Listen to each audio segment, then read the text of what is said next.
Buenos nachos, amigos, and welcome to the last part of our year-end special recap extravaganza.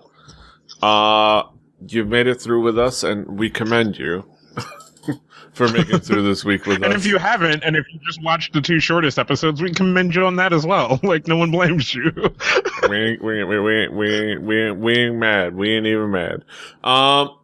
We're going to do this last one. This is going to be a little bit more freeform. We're just going to look at the year overall as a whole. Looking back in 2014, now that it is officially the new year, the first day of the new year. Looking back at 2014, it was definitely an interesting year in the world of East Asian pop culture. Kaz, what would you say would be one thing that would define, I guess, 2014 in East Asian pop culture? Change. That's as cliche as that sounds. A lot of things changed this year. We saw a lot of moves happen with a lot of our favorite groups. We saw a lot of collaborations between people. Sometimes, of course, mainly people on the same label, but just styles and genres that you really wouldn't see mixed and matched before. Soyu and her collaborations have just continued to dominate the world. Like, I was even reminded of ones that she did last year, like with like Mad Clown and other people, and I was like, oh yeah, she did do other collabos with people. This isn't a new thing for her, but it's just one of those things where she did that and was like, yo, watch me take over. like this year, just like I think it's kind of put it into like even a clearer picture of these past couple of years. Like I've said in these past couple episodes, like this being a very kind of pivoting point in specifically K-pop. We're talking mostly K-pop here. A big pivoting point in a lot of different ways. Newer groups coming in and positioning themselves into that top tier, while older groups kind of start to wax a little bit, kind of have their wave go not go out, but you can see like the crest of the wave is starting to descend a little, and that transition point, and it really is kind of a big pivot era for the world of K-pop. A lot of things different, a lot of change, a lot of cool like new groups. Hopefully positive change as far as how the industry works too. What I think kind of, I don't know how it would happen, but I would love to see the rise of the independent label in Korea. Well, yeah, we had, I think there is some like headway for indie groups starting to make a little bit of headway. Well, the indie groups, but I want to start seeing the indie labels kind of, Suge Knight, kind of the bigger labels, and just kind of be like, oh, you tired of your producer coming in your room at 2 a.m., waking you up so you could be at a music show at 5 a.m., and you still haven't eaten breakfast yet? Come over to the indie labels. Yes. I mean, we know how to treat people. Yeah, we had big people from bigger labels go to different labels, like Nicole leaving her post in Kara to follow the exact same path that Ihyori followed, which was she went from DSP, a slightly bigger label, to B2M Entertainment, not as huge label, though it's a label that houses our girls Spica and Eric Nam. It is just a different style of label, and kind of that would be cool. And then there have been like, I think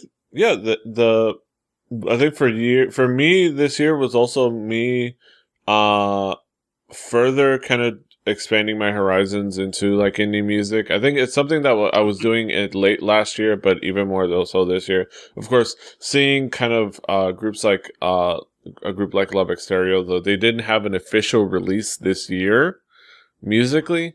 They did do a lot of cool things like tour America. For goodness sakes, they went to South by Southwest and toured America.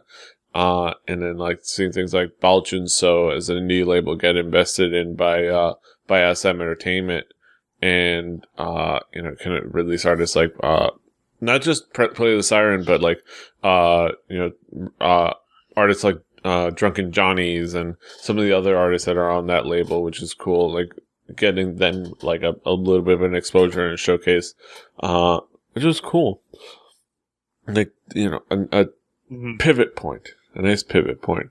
And another thing that's really cool in pivoting, I think, was for the past couple of years has been the emergence of cable TV, which is interesting. It's something that I've observed, and seen people talk about in articles here and there. I think one of the big successes that I think started it all. And it's funny because like, it was like, whoa, cable TV being, a contender against network television. That's kind of old news to us. Like, we know that, but we kind of see that being repeated once again in Korea. It started, I think it probably started with other shows like SNL Korea, but I think it really kind of got off to the races with the Reply series last year. And then you have shows like Misang this year, which has been like tearing it up ratings wise, getting, surpassing 10%, in kind of ratings wise, which is unheard of in cable shows. And like, but at the same time, the main thing is that they're being a great source. Their cable is doing over there what cable has already been doing over here, which is being a source of, focusing on making really good shows and taking risks and doing different kinds of shows, and not say building a mediocre script around a big time international star and an idol, like say they did with Rain and Crystal, but actually focusing instead of like big names, good stories and lesser known actors. It seems like an obvious thing, but it is something that's been new in Korea. Have you noticed that as well? Well, I didn't notice the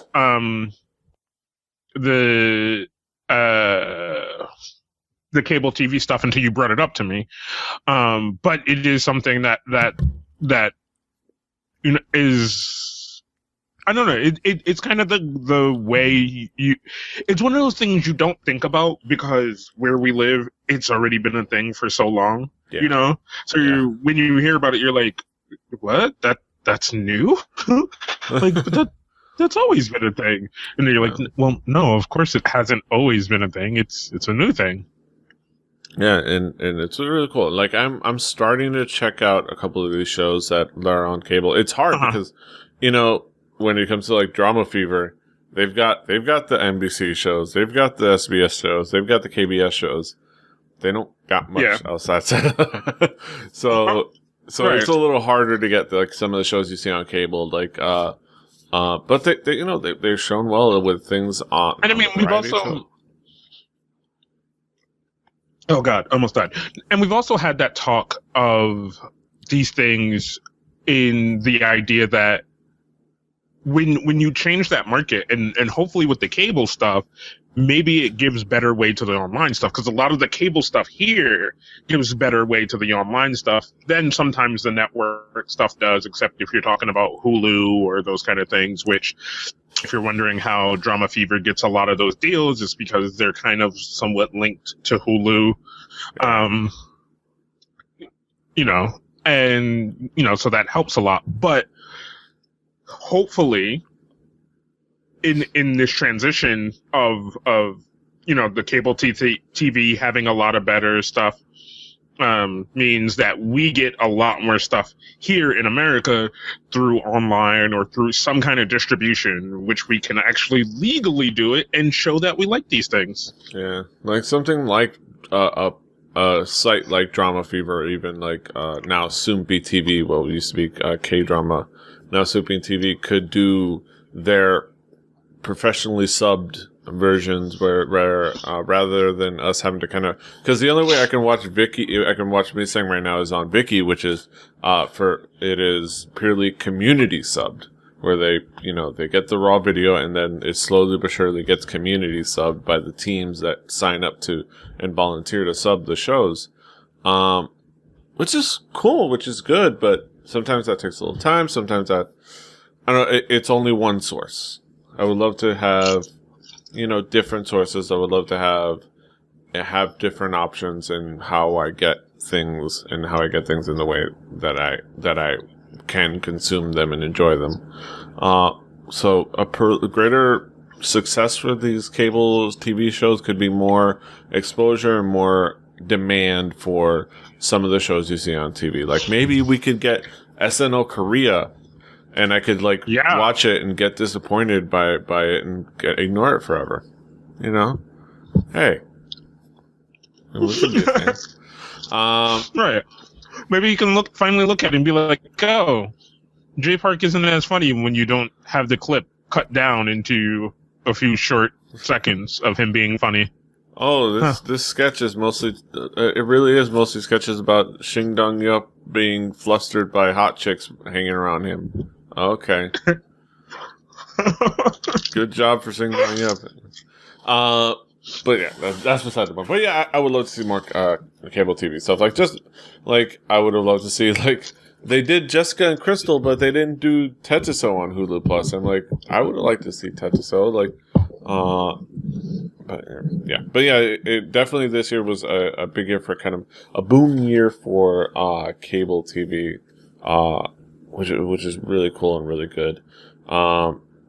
So yeah, so let's talk about I think some of our favorite things. Kaz, what would be a couple of your favorite things to come out this year, just in general? So for me, the way I picked was just the albums that I got that I was anticipating. I was just super happy to finally see the 2NE1 album that I had been waiting for that whole year. The album I was surprised to get and was super good, the Epic High Shoebox. Just such a good fucking album. And I know this is all YG stuff for me, but it's my year. Fuck you. And even Taeyoung's album, which I'm now contemplating buying. Well, not contemplating. I'm going to buy it. But I wasn't expecting Taeyoung's album to be such a standout to me. I thought it was going to be very meh. I like Taeyoung. I haven't always really enjoyed his stuff previous, and we kind of made those jokes about, oh, it's going to be a new sound for Taeyoung. Yeah, right. But it kind of was a newer sound for him, and it really worked, and I really liked it, and I appreciate it, and I want to spend money on it. Yes. I think for me, my favorite things, I think there are two big things that I consider my favorite things of this year. One of them was a drama that really won me over and I fell in love with, which was It's Okay, That's Love. Was such a beautifully done, well acted, well written show. It's a testament to the fact that there were, what I loved is hearing articles where the director, I think the writer of the show, said that he had already, a few episodes, had already figured out all the episodes and the whole story. And I was like, watching it and realizing, wow, when you actually sit down and completely think out a complete show and tell a complete story and have an idea of what you're going to do beforehand, it really can make for a great cohesive show.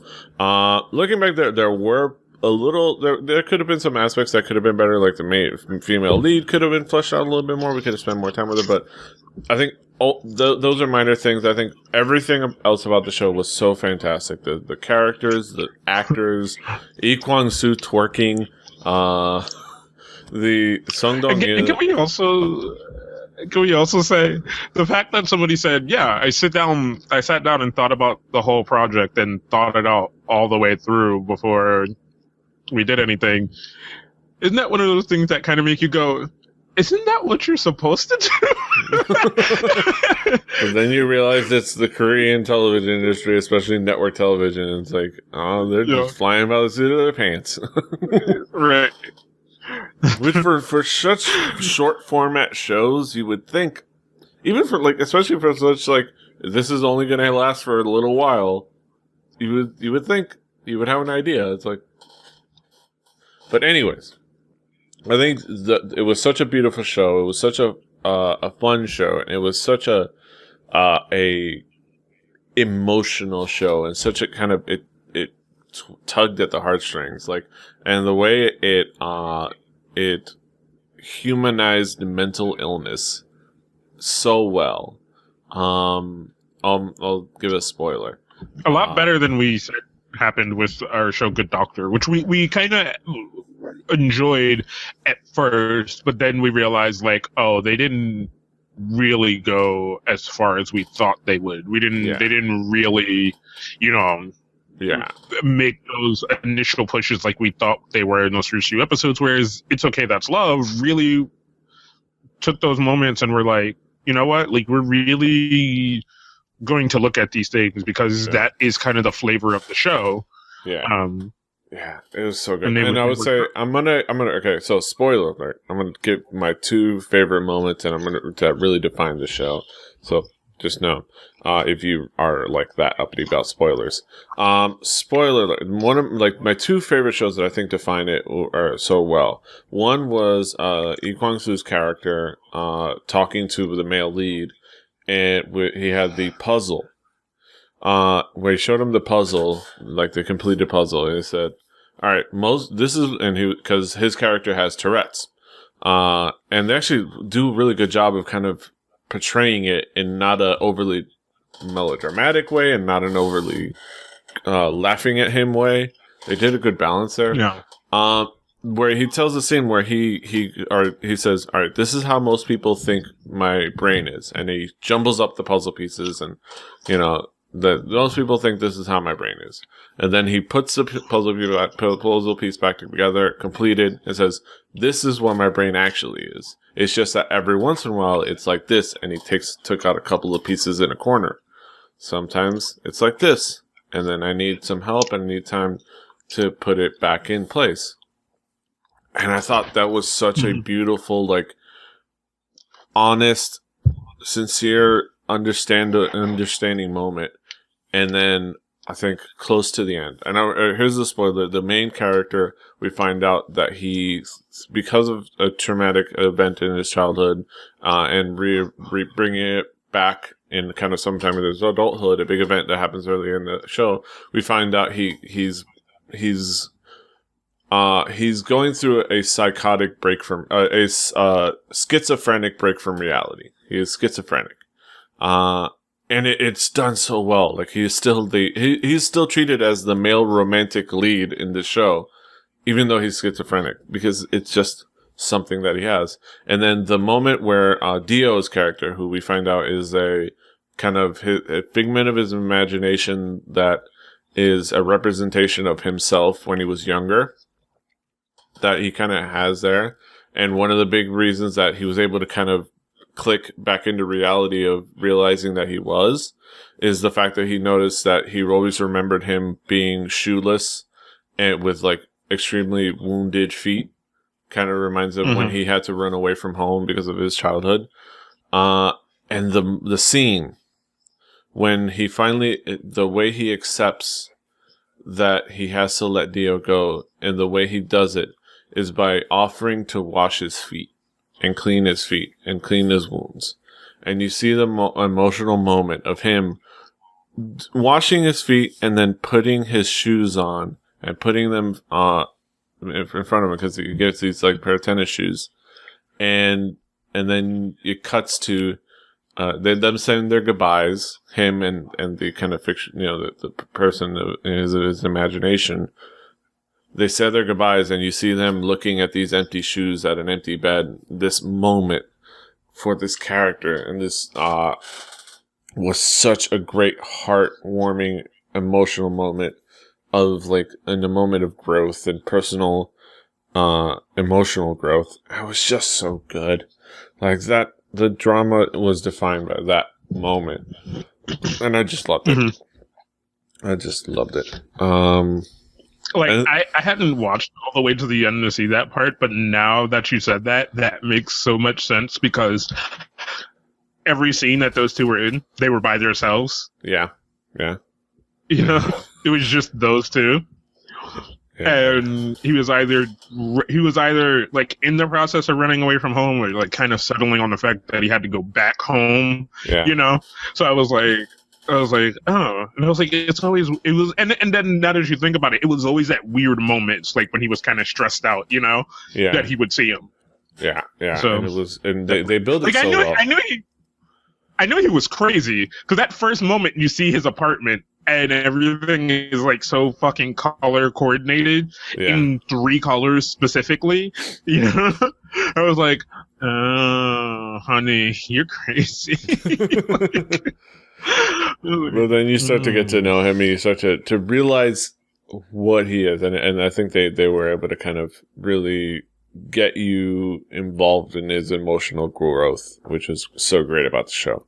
My other favorite thing was something that turned a disappointment into a big success, which was Roommate Season 2. Roommate Season 1 was you mainly watched it for Nana. Basically, Chanyeol was cool, but you basically just watch it to stare at Nana,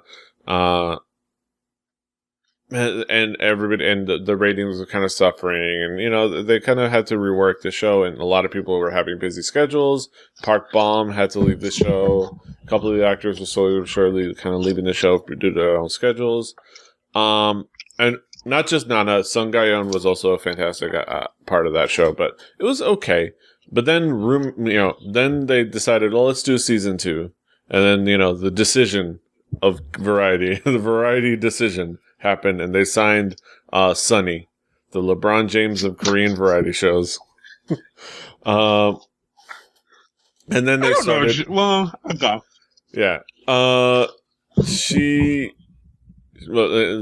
provides quality, and then they started bringing out announcements for more of the people that were coming on, and got me hopeful, excited, specifically Sunny. And then it came out, and all the additions were positive additions.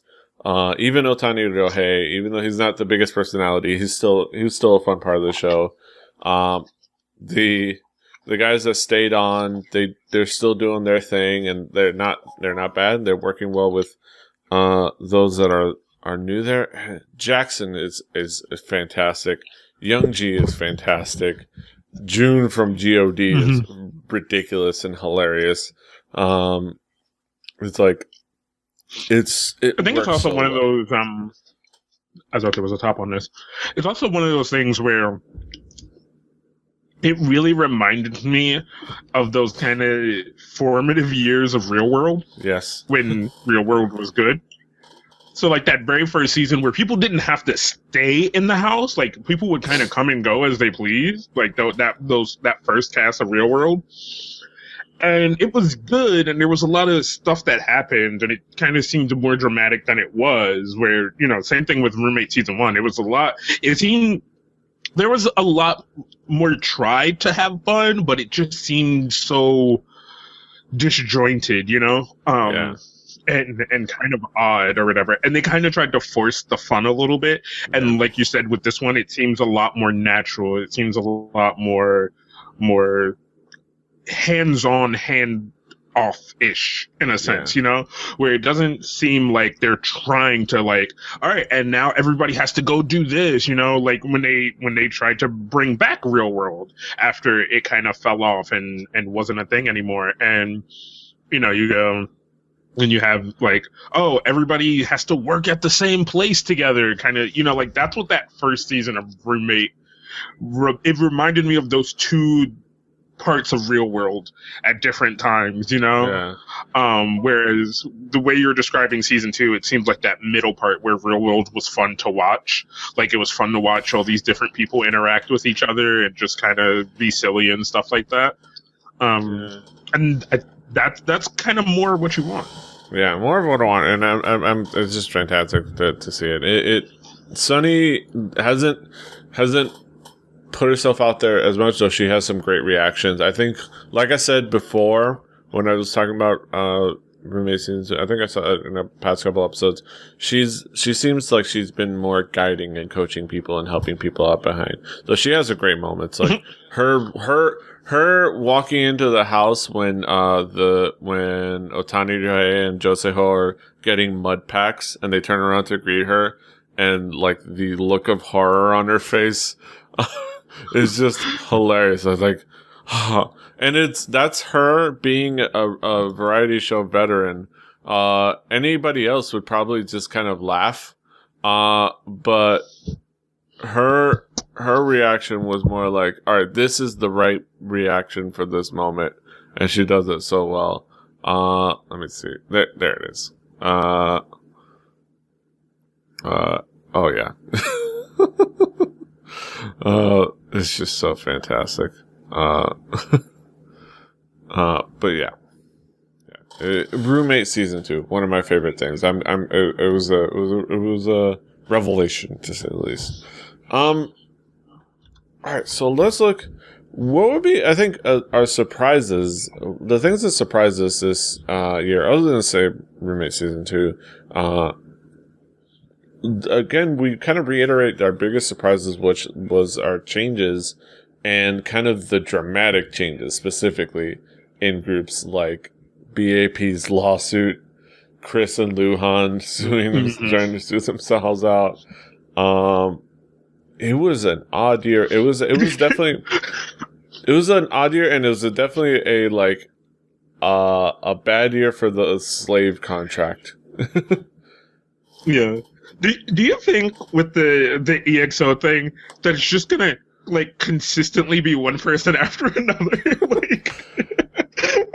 I think with Chris and Leon, and then it's just gonna keep trickling until everyone in EXO is suing. I think yeah, it could be. I'll get to. I think I have a prediction for EXO when we actually get to our predictions. Okay. But which is not a big prediction, but I'll throw something out there. But when we get to our predictions, but yeah, those are our biggest surprises. Just kind of like the dramatic challenging of the slave contract this year, because before it was always just the one person that did it, and then years after a couple years happen, and then one other person does something, and then they kind of forget about that because it was Hanging, and then it was JYJ, but it wasn't like it didn't snowball. It didn't like have like a 1-2 punch. It didn't combo. But this year it's been like boom, boom, boom, boom, like multiple people just in this year challenging the idea of like the way their contracts work and the way the business works, and challenging the very core parts that people just assume are standard practices in the K-pop industry, and they say, well, actually, no. It's like the Rise of the Planet, or what's it called? The Rise of the Planet of the Apes, or the Dawn of the Planet? What was it? Where the first ape said no. I wish I could have constructed that reference better. I'm sorry. But yeah, it was kind of this call to action that I think surprised us for sure. Yeah, like I definitely like. There's, I mean, I agree with that through and through. That it's one of those things where, this change is only starting, and I think we're going to just continue to see more of it this year. Yeah. Because this is definitely different this time. It's not the first time that people have sued to get out of their contract, but it's the first time people have kind of been like there's been a combo of multiple people kind of standing up and not having to be the outliers, which is nice. So I think those are our big surprises. We kind of covered the rest of our surprises throughout the other episodes, so go check those out. Let's look back. So we looked back at kind of our predictions. We did have a little bit of an episode where we kind of tried to look at what 2014 was going to be. early on in our days. And looking back, you predicted that it was going to be hashtag Year of the Rapper. Well, I threw the hashtag in there, but because I thought it was funny. Mm-hmm. But Year of the Rapper. Looking back, do you feel like your prophecy was fulfilled?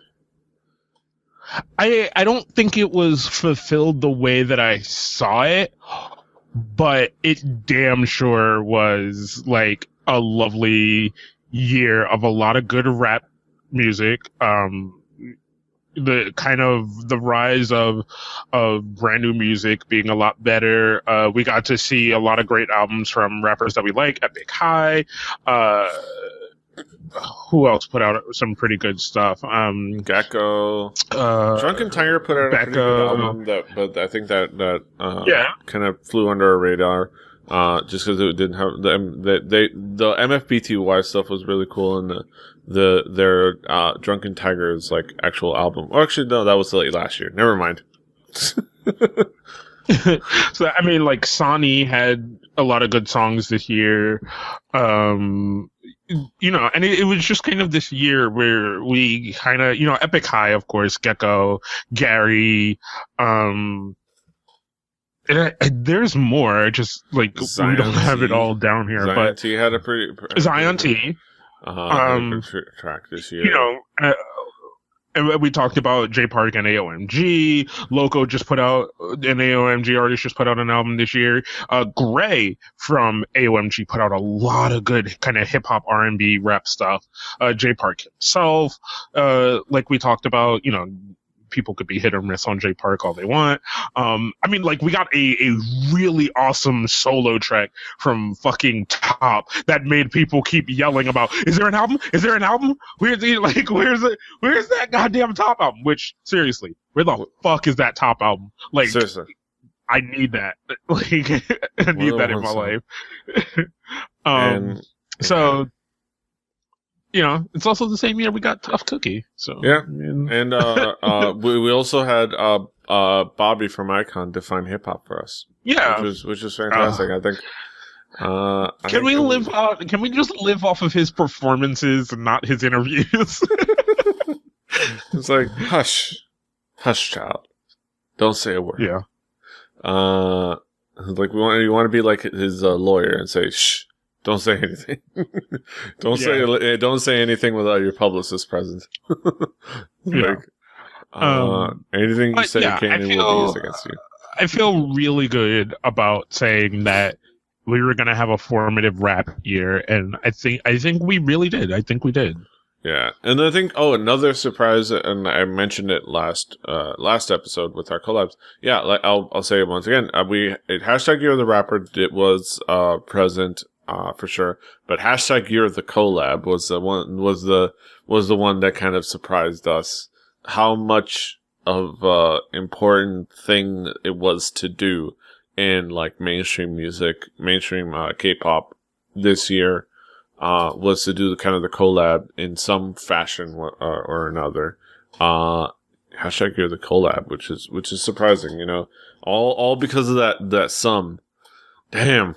That song is a and for good reason, because that song is catchy as hell, catchy and fun as hell. But yeah, we looked back. I think hashtag Year of the Rapper, success. Let's call it a success. Looking forward, what would be a prediction for you for 2015? In general, that is really tough because I don't know. Like the only thing I could really think that would be formative for next year is I may want to say return of the boy groups. Like, no. Hold on. I'm trying to think. Like, I know we're gonna have a lot of great boy groups next year. Yeah. Because Winter's gonna start doing more of GOT7. All these guys that we talked about Most likely, Icon's going to premiere next year, really big. We're hopefully going to see some more stuff from EXO. Yeah. What's left of them. All right, so Stone Cold I really Pipe Lock. don't know. Stone Cold Lock. Pick one artist that you know is going to have a killer year in 2015. One artist that's going to have a killer year. I gotta say,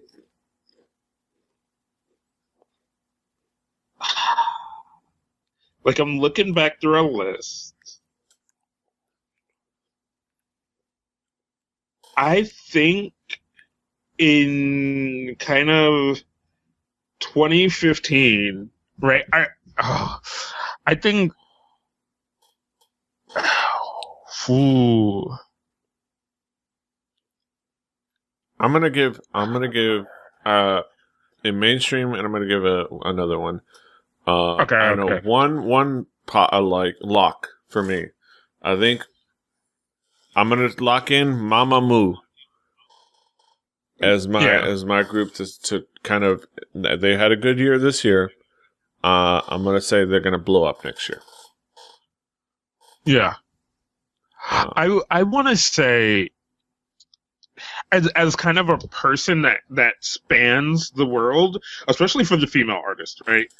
Because I felt like this year she kind of came in and like killed shit, and I think all the work she did this year is really gonna pay off next year. Hyuna, I feel like Hyuna is like. At this point, she's put in all the work. People just need to praise her. Like,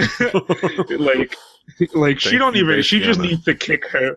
Yeah, she just needs to kick her feet up next year and be like, "Yes, praise me on your knees," because fucking 4 minute fucking put out good shit. 2014 fucking Kiana herself with fucking Red, and then the shit she did with Troublemaker, like. Is just over the last 2-3 years, of current shit. You know what I'm saying? Like 4 minute kind of redefined themselves this year. She put out Red, and all this shit was Troublemaker between last year and this year. Like, come on, fucking kills that shit. Yeah. So tangentially, speaking of Hyuna, and Ellie. And Ellie, who gets it on Blacklist and writes with her. EXID. They kind of had a upswing in popularity this year. EXID, I think, is going to have a solid 2015. They're poised. Yeah. Ellie is, I think, not just EXID, but also Ellie is going to keep growing her portfolio outside of just the girl group because she composes and writes for other artists, including Hyuna, who's she's besties with. I think they're going to be solid. And another group that I hope is going to have a good year next year, Love Exteria. I'm hoping for that because they're working on stuff. I saw them tease a little bit of them working in the studio, and if they come out with an album this upcoming year, I'm all over it. Taking over. They're gonna. I think another US tour, and I think they're gonna do something really cool about building up a little bit of their popularity from being an indie group. But so for my male side, right? I have two. I think next year is going to be a really transformative year for Block B. Yes. I think you're going to start to see them stand out a little bit more. Ziaiko is going to stretch out a little bit more for a little bit more solo stuff, but I think it's going to stay cohesive, very much like Big Bang. Yeah. But you're going to start to see a lot of these guys show their personality a bit more in Block B. Whether that does happen, I would love to see that. And then my other thing, just as a brand and as somebody building a business, I I want Jay Park to have another transformative year with AOMG and all the stuff that they're doing there. Yeah. Like, you know, like maybe they could sign BAP when that lawsuit settles. You know, and Jay Park could be like, yo, come hang out with Jay Park. This is how you run a boy band. Right. Like, because I think that's the thing Jay Park needs. He has a really good stable of like kind of rappers and R&B singers and those solo artists. He needs to show that he could support a group as a label and as a CEO and as a personality. You know what I'm saying? Like, because that's the thing that put JYP on the map. That's the thing that put YG on the map. You know what I'm saying? Is showing that they could do that, you know? I think if Jay Park could take this year and maybe step back a little bit from wanting to be the performer Jay Park and start being the businessman Jay Park and showing the strength that he has within AOMG and go, yo, you know what? We could do a boy group. We could do a girl group. You know, we could do that stuff. AOMG isn't just this mirror of the American rap label kind of thing. You know what I'm saying? It's not the mirror of your fucking, I can't think of like a American rap label, like Aftermath, or, you know, your fucking G-Unit. Slim Shady or G Unit or things like that. You know what I'm saying? It's not just Jay Park signing all his friends to his label, even though it is right now. But, you know, this is that year you have to show that you're really a business and that you're really a label and that you can do those things that other labels can do. You know what I'm saying? Like, because you showed you can support yourself and put yourself out there, and you can kind of put these other guys who are really strong and would survive anywhere, you know, out there. But you have to show that you can do the things that the labels in Korea can do, and that's put out a boy group, put out a girl group, you know, and do those kind of things. Yeah. I think one other prediction, like I said, I'm going to talk about what I said about EXO. I think we've seen the last of EXO-K and EXO-M. I think these two leaving, I think you're only ever going to see the whole 10-member EXO.